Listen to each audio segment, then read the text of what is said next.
દરેક નીતિની સામે કાયદાની રીતે ઊભો રહેતો SSK ન્યૂઝ ચેનલ। વ્યાજખોરો સામે ફરી પોલીસે લાલાક કરી હોય તેમ સચિન જીઆઈડીસી પોલીસે વ્યાજખોરોથી લોકોને બચાવવા નવતર પ્રયોગ શરૂ કર્યો છે। સુરતમાં વ્યાજખોરોનો આતંક રોજે રોજ સામે આવ્યો છે, ત્યારે વ્યાજખોરોના ચુંગાલમાંથી લોકોને બચાવવા માટે પોલીસે નવતર પ્રયોગ શરૂ કર્યો છે। વ્યાજખોરો વિરુદ્ધ સતર્ક અભિયાન સચિન જીઆઈડીસી પોલીસ દ્વારા શરૂ કરાયું છે। શ્રમિક પરિવારો વ્યાજખોરોના ચુંગલમાં ફસાવવાની ફરિયાદો ઉઠી રહી હોય, જેને લઈ સચિન જીઆઈડીસી પોલીસ સ્ટેશન વિસ્તારમાં સાયકલ પર બેનર પોસ્ટર લગાવી લોકોને જાગૃત કરવામાં આવ્યા હતા। ઝોન 6 વિસ્તારના અલગ અલગ વિસ્તારોમાં આ સાયકલો ફરશે, જેમાં બેનર પોસ્ટરથી લોકોને જાગૃત કરાશે। તો ઝોન 6 વિસ્તારમાં લોક દરબારનું આયોજન પણ કરાશે અને ભોગ બનનારાઓ લોક દરબારમાં આવી ફરિયાદો કરી શકે છે, જેથી તેઓને વ્યાજખોરોના ચુંગાલમાંથી મુક્ત કરાવી શકાય। જરૂરિયાતમંદ નાગરિકો એમની જરૂરિયાતને પહોંચી વળવા માટે કેટલીક વખત વ્યાજે નાણાં લેતા હોય છે।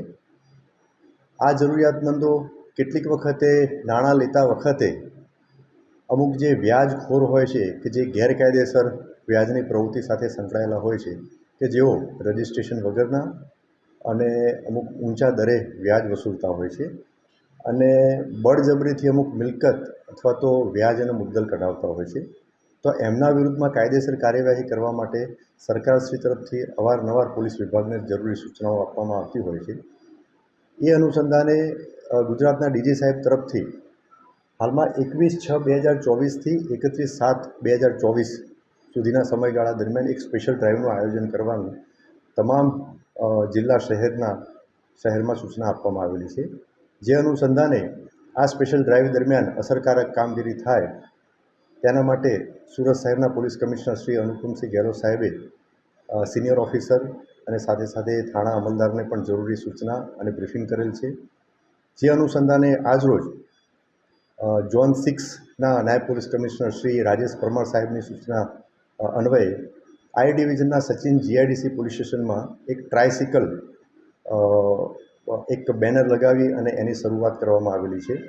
આ ટ્રાયસિકલ ઝોન 6 વિસ્તારમાં અલગ અલગ વિસ્તારમાં ફરશે અને લોકોમાં એક જાગૃતિ આવે, એટલે કે એ જાગૃતિ એ અનુસંધાને લોકો જે આ ગેરકાયદેસર વ્યાજખોરોના આતંકના ભોગ બનેલા હોય એ સામે આવી અને પોલીસ સ્ટેશનમાં જે તે અરજી અથવા તો ફરિયાદ આપે અને એની સાથે સાથે જો એમને વ્યાજે નાણાં લેવા હોય તો એવી સરકાર માન્ય સંસ્થાઓ પાસેથી જ જે વ્યાજે નાણાં લે એ બાબતમાં પણ જાગૃતિ લેવા માટે આ જે ટ્રાયસિકલ જે છે એમાં જે બેનર લગાવવામાં આવેલું છે એમાં એ લખાણો લખવામાં આવેલા છે। લોકોમાં જાગૃતિ આવે એના માટે થોડા જ ટૂંક સમયમાં જ એક ઝોન 6માં એક લોક દરબારનું આયોજન પણ કરવામાં આવનાર છે। તેમાં આ લોકોની અંદર જે જાગૃતિ આવે તો લોકો જે ભોગ બનેલા હોય અને સામાન્ય નાગરિકો હોય એ આ લોક દરબારને એટેન્ડ કરે અને એ લોક દરબારમાં જે સરકાર માન્ય નાણાકીય સંસ્થાઓ જે છે એના પ્રતિનિધિ પણ હાજર રહેશે એવી વ્યવસ્થા કરવામાં આવનાર છે। અને એ પ્રતિનિધિઓ કેટલા દરની કઈ રીતના લોન મળી શકે અને એમાં શું પ્રોસેસ હોય છે એની જાણકારી પણ આ લોક દરબારમાં હશે।